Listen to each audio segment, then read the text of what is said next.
News Odisha. आदिकवि वाल्मीकि दास जयंती पालित। आश्विन मासर कुमार पूर्णिमा तिथि रे आदिकवि महर्षि वाल्मीकि दास जन्म ग्रहण करथिले। से आदिकवि बा प्रथम कवि भावे परिचित। से महापुरुष रामायण रचना करी भारत तथा पृथ्वी रे ख्याति अर्जन करथिले। आजिर दिनर पुण्यतिथि रे मने पकाइबा पई स्मृति चारण पथरा ठारे एही कार्यक्रम गंजाम बीजेपी जिला संपादक भीमसेन बेहेरा आनुकूल्य रे अनुष्ठित होइतिला।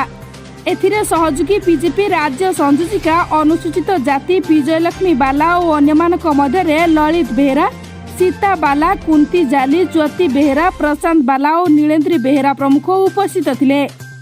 रंभारू बनवासी सेठीଙ୍କ रिपोर्ट, दृष्टि न्यूज ओडिशा।